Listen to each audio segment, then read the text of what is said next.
Comunión y misión. ¿Hay alguna relación entre el hecho de vivir en comunión y vivir la misión cristiana? Y la pregunta que estoy formulando en estos momentos es porque precisamente fuera del ámbito de la iglesia se ve que esto no es tan sencillo. Es más, pareciera ser contradictorio. Siendo así, vamos a orar. Y vamos a pedirle a Dios que nos acompañe en este tiempo que habrá de ser breve de consideración de su palabra. Vamos a orar. Oremos. Bendito Padre Santo, gracias por tenernos acá juntos. Gracias por el privilegio de poder abrir esta palabra. Oramos, Señor, porque esta palabra sea pertinente para nuestras vidas. Pedimos, Señor, que si hay alguna actitud que debamos adoptar, nosotros tengamos la entereza de hacerlo.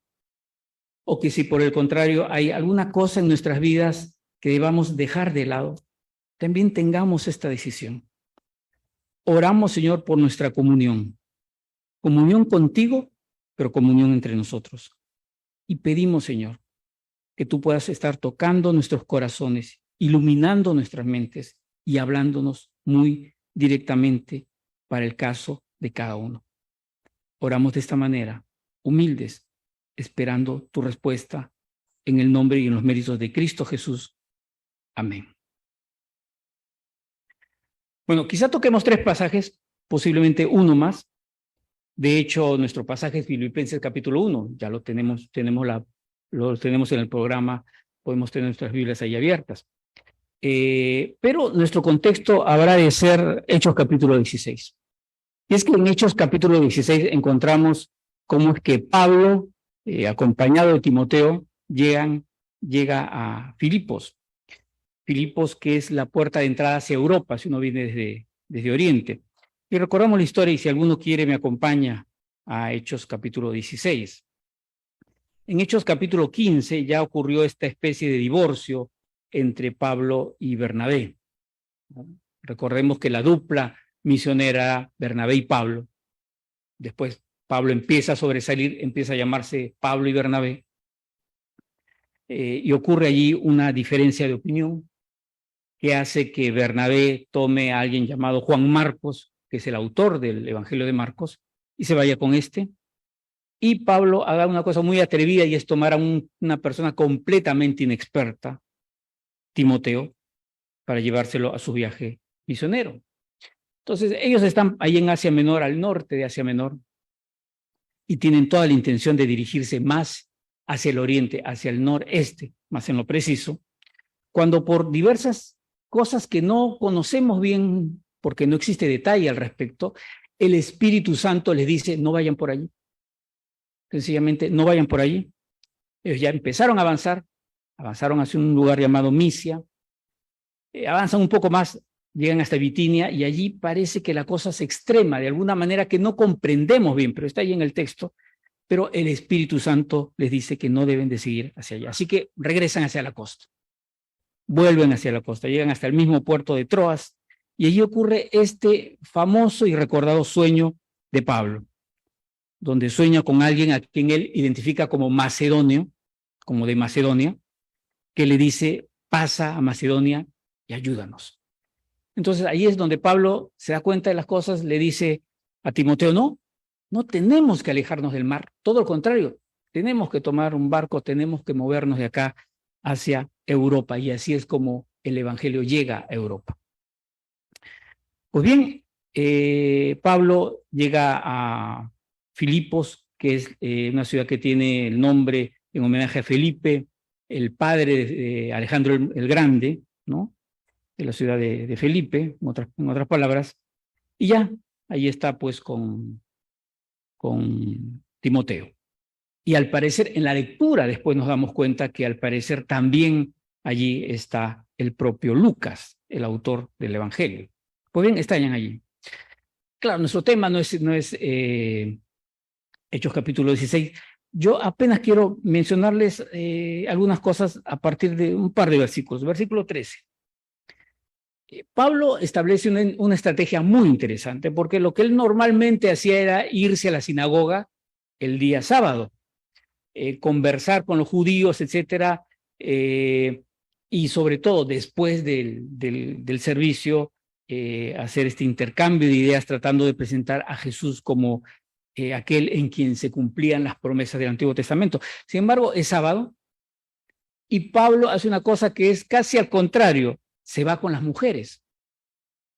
Fíjense, la sinagoga tenía dos partes, hacia adelante, mitad hacia adelante los varones, de la mitad para atrás las mujeres y los esclavos. Lamentablemente eran socialmente así las cosas en ese entonces.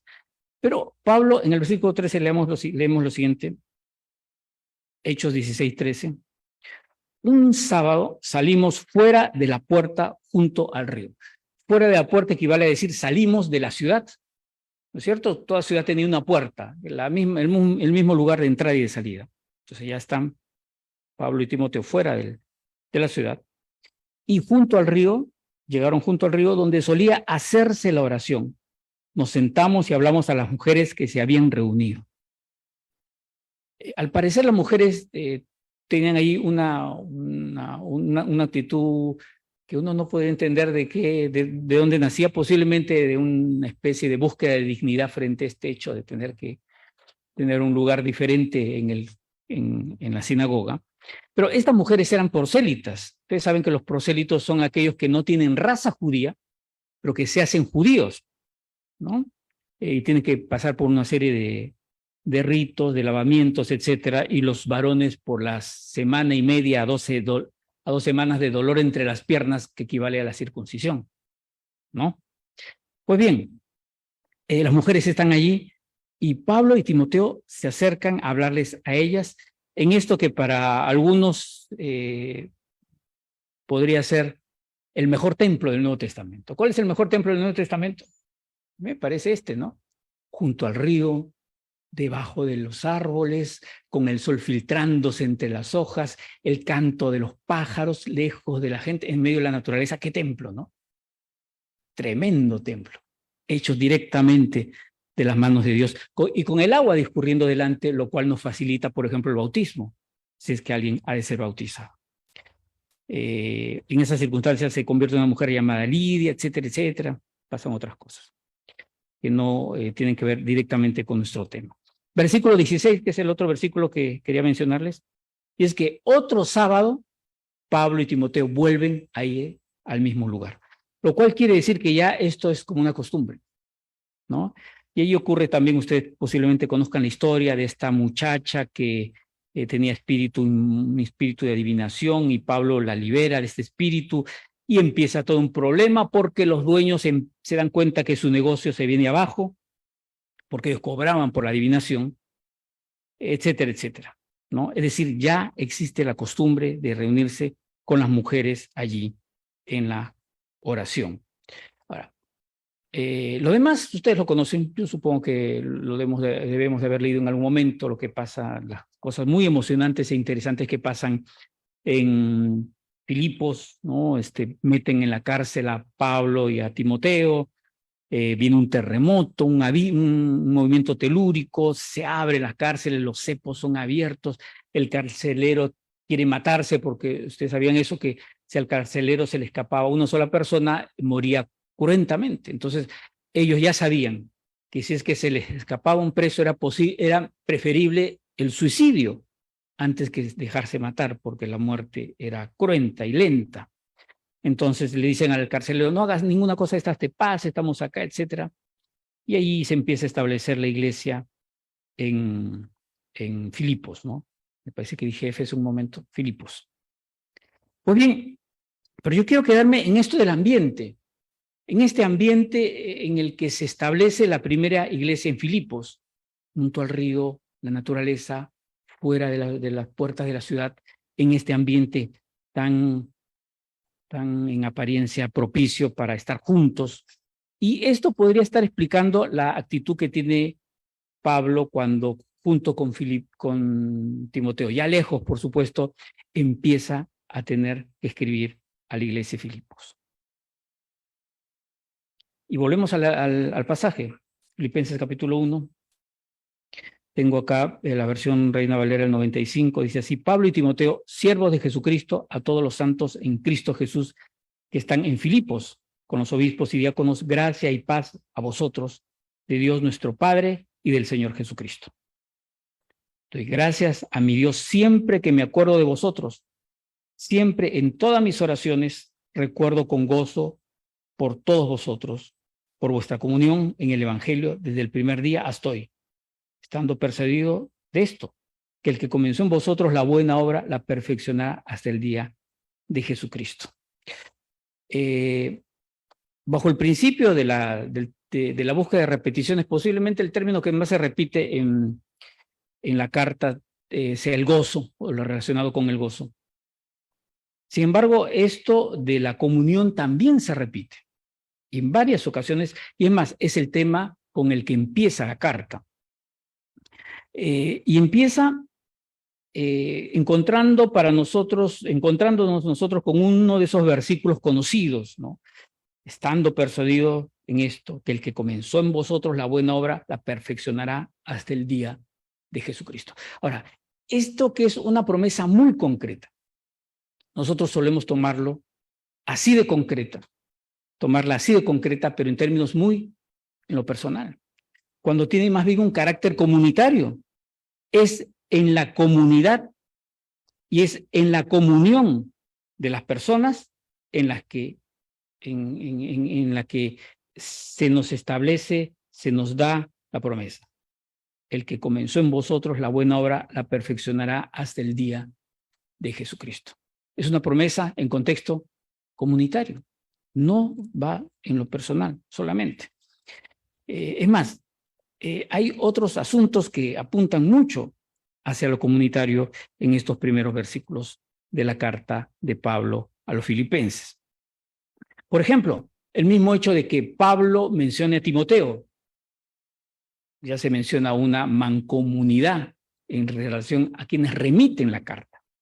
El hecho de que él extienda esto hacia otros obispos y diáconos, como queriendo avalar una forma comunitaria de mostrar un mensaje. Es decir, Pablo lo que está diciendo es lo siguiente: este mensaje no es mío. Este mensaje no es mío, es también de Timoteo. Y no solamente de Timoteo, es también de obispos y diáconos en la iglesia. Entonces la cosa empieza por ahí, en plural. Y termina en plural también, porque va dirigido no a una persona en lo concreto, sino también a una comunidad. Y no solo a una comunidad, sino a una comunidad en la que se enfatiza como mensaje una situación comunitaria, una vocación comunitaria, ¿no? Versículo 4. Siempre en todas mis oraciones ruego con gozo por todos vosotros, por vuestra comunión en el Evangelio desde el primer día hasta hoy. Voy a volver a este versículo en un momento porque aquí encontré una cosa muy interesante. Ahora, tenemos la promesa comunitaria, pero también tenemos un contexto muy peculiar, y es el contexto de la prisión, ¿no? Y es justo que yo sienta esto de todos vosotros, porque os tengo en el corazón y en mis prisiones y en la defensa y confirmación del Evangelio.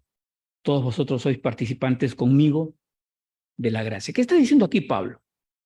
Está diciendo, miren, yo estoy preso, tengo una prisión domiciliaria, tengo mi soldado que me está seguramente vigilando siempre. Estoy preso y estoy preso por defender y confirmar el Evangelio, ¿no?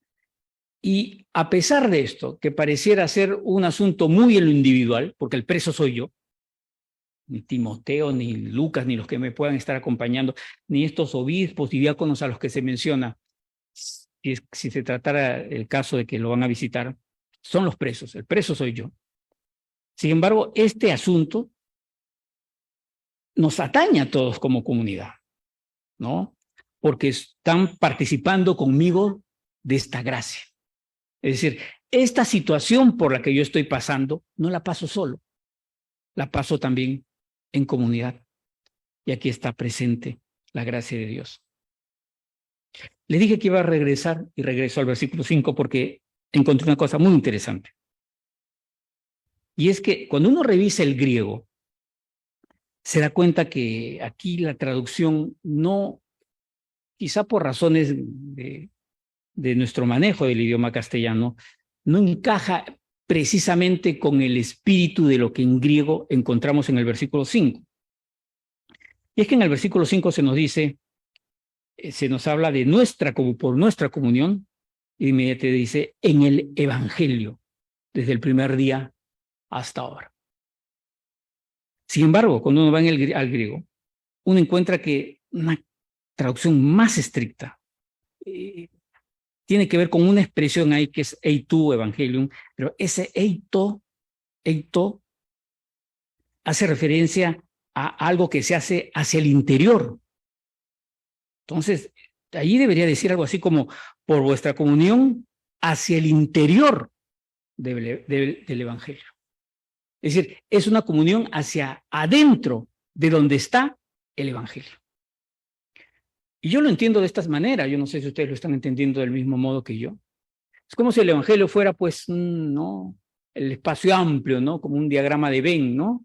Donde ocurren esto de los conjuntos se desarrollan por dentro, ¿no? Y es en ese ámbito del evangelio donde en medio del evangelio está la comunión. Es decir, la comunión está dentro del evangelio. No es un asunto al lado del evangelio. No es tampoco una estrategia para el evangelio. Está allí, al medio del evangelio.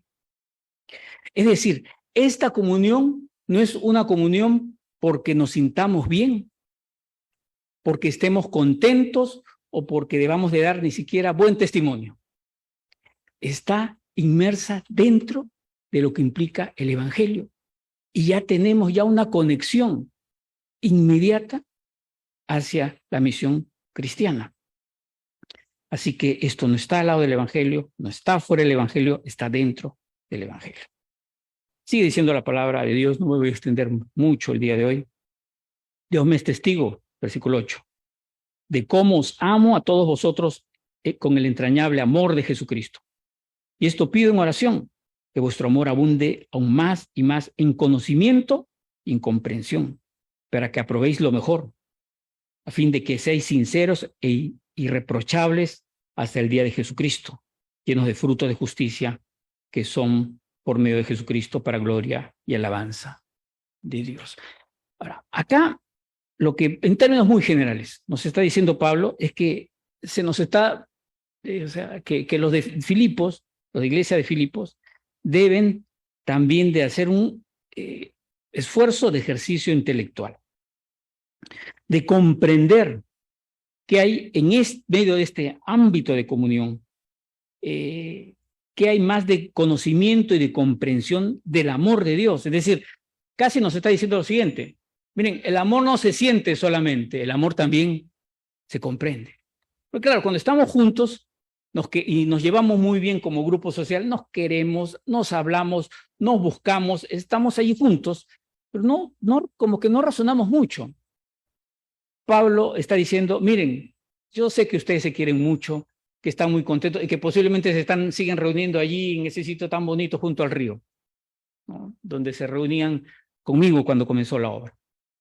Pero yo quiero que ustedes comprendan un poco más de lo que están viviendo y que en esa comprensión la búsqueda final sea el amor de Cristo.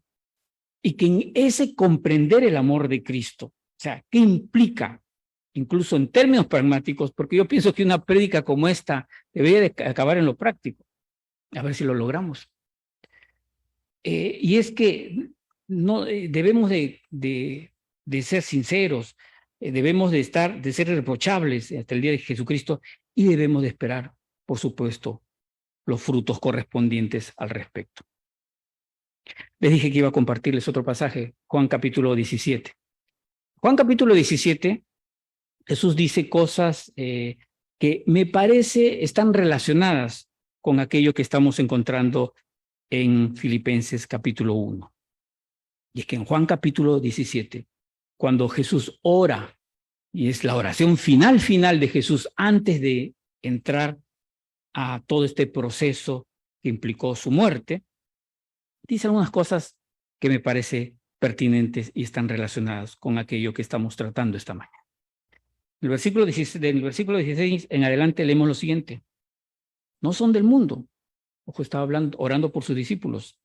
Como tampoco yo soy del mundo. Santifícalos, está rogando Jesús a su Padre, refiriéndose a sus discípulos.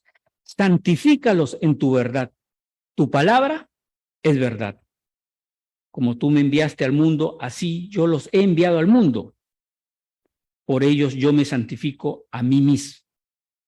Santificación. Estar en la verdad, ¿no? Conocer la verdad. Y nosotros tenemos grandes retos al respecto. Yo entiendo que en la iglesia presbiteriana enfatizamos mucho el asunto de acercarnos a la palabra y comprenderla. Para mí fue muy especial una vez que estuve en una conferencia de un teólogo importante aquí en América Latina, que empezaba a hablar de una defensa de cómo es, en el sentido de cómo es que los cristianos, no interesa la denominación de donde vengamos, debemos de saber aprovechar y aprender del otro hermano que no es de mi misma denominación, ¿no? Y él decía, tenemos que aprender de los pentecostales, ¿no? Y ese fuego con el cual interpretan y buscan con constancia la presencia del Espíritu Santo. Tenemos que aprender nuestros hermanos metodistas, me parece que mencionó, y todo su trabajo por la acción social, etcétera. Y así iba hablando, al final dijo una cosa muy interesante, ¿no? Tenemos que aprender de los presbiterianos. Y ahí yo paré las orejas. ¿Qué va a decir de los presbiterianos? Dijo. Y su apego innegociable a la palabra de Dios. Ahora, no sé si se dan cuenta de esto, pero miren la prensa que tenemos. Y yo me pregunto si más allá de nuestro compromiso con Dios, nosotros tenemos esa actitud, ¿cierto? Ahora, Jesús está hablando en su oración no solamente de estas cosas, está hablando también de la comunión. Miren, sigue diciendo el versículo 19, por ellos yo me santifico a mí mismo para que también ellos sean santificados en la verdad. Pero no ruego solamente por estos, sino también por los que han de creer en mí por la palabra de ellos.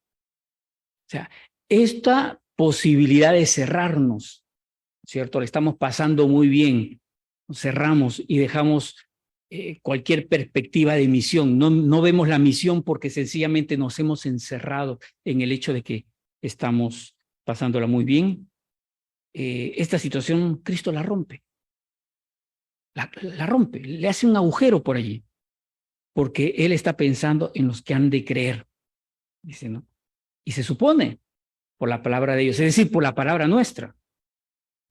Ahora, y esta comunión no es una comunión que se explica para que nos crezcamos nosotros solamente en conocimiento de Dios, no se explica solamente, por supuesto, para que nos sintamos más compenetrados con Dios, no se explica solamente para que carguemos nuestras cargas mutuamente.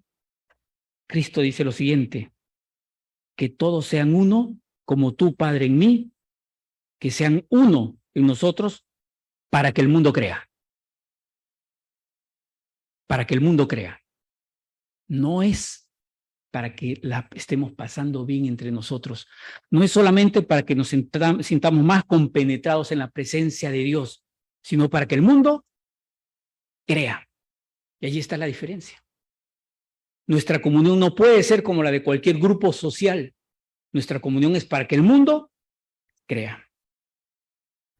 Y hermanos, yo les estaba contando en la mañana, hace un momento, quizás sí era en la mañana, ¿no? Porque creo que pasó el mediodía antes. Comencé a hablar antes del mediodía.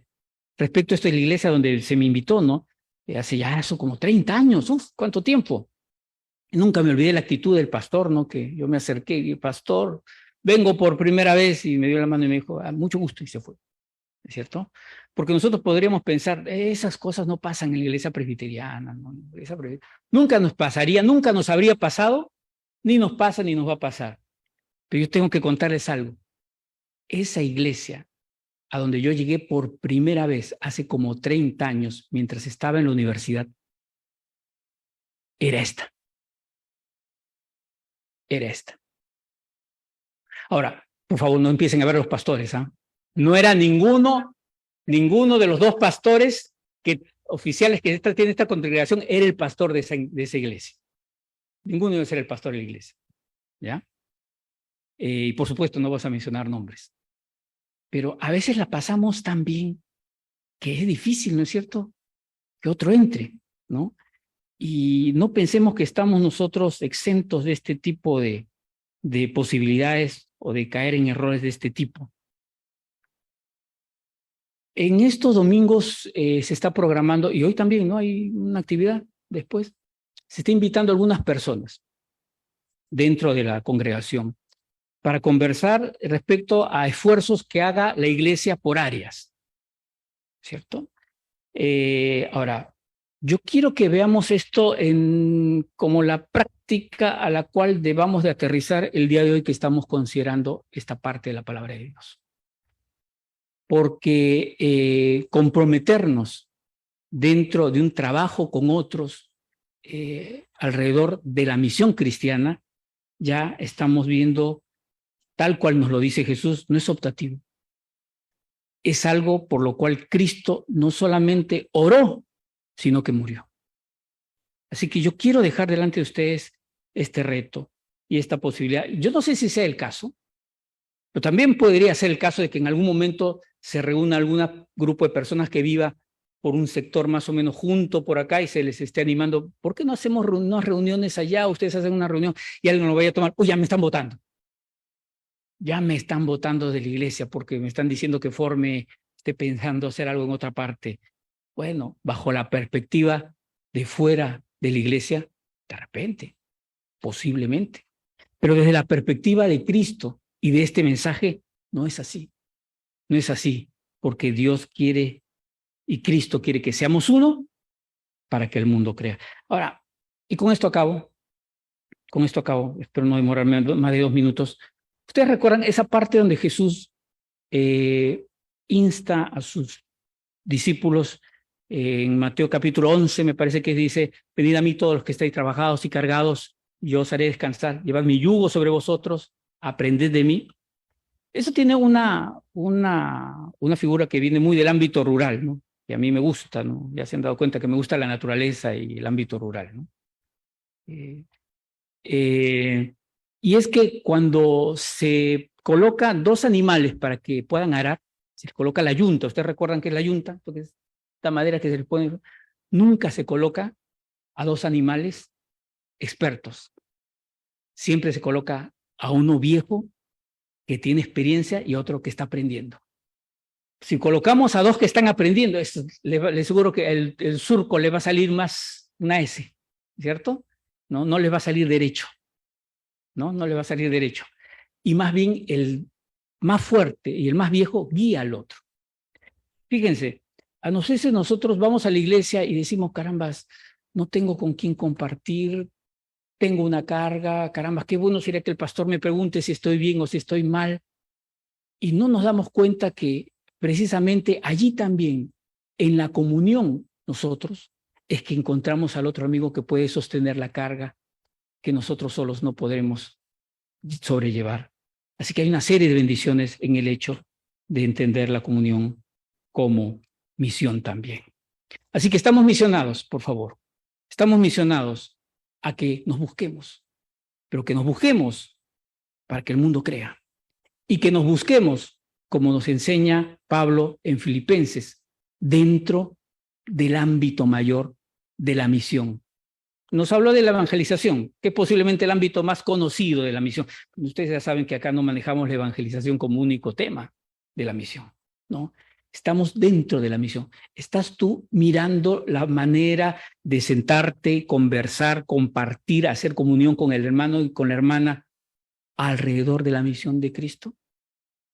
Estás entendiendo que debes de hacer esto para que el mundo crea, no solamente para sentir bendición en tu vida, sino para que el mundo crea. Vamos a orar, por favor. Oremos. Padre Santo, gracias por esta palabra. Padre amado, oramos. Sobre todo, Señor, y Estamos orando comunitariamente, pero discúlpame, Señor, si yo oro muy en lo personal. Los que somos algo tímidos, algo escasos de capacidades de socialización. Señor, incluso para nosotros. Estamos orando, Padre amado, porque tú toques nuestros corazones y nos ayudes a hacer comunión con mi hermano y mi hermana, con el hermano y con el hermano. Padre, y si hay detrás de toda una labor misionera como la de Pablo, el hecho de mirarnos en comunión con ojos de misión. Si existe un mensaje por el cual esa misión, Señor, está allí, Señor, en medio de esta que es la comunión en estos momentos, Señor, nosotros queremos asumirla. Padre, muchas veces pedimos que tú nos abras las puertas. No queremos pedirte esto el día de hoy. Pedimos que nos des el valor, la interesa, Señor, de abrir la puerta a nosotros, de buscar nosotros al hermano, a la hermana, de, Señor, aceptar los retos que en comunidad se nos den, Señor, y poder, Señor, en comunidad glorificar tu nombre y hacer tu misión. Bendito sea, Señor, si Cristo murió por ello, ¿por qué no hemos de hacerlo nosotros? ¿Por qué no hemos de hacerlo en los términos en los que Él nos lo plantea para que el mundo crea? Oramos de esta manera en el nombre y en los méritos de Jesús. Amén.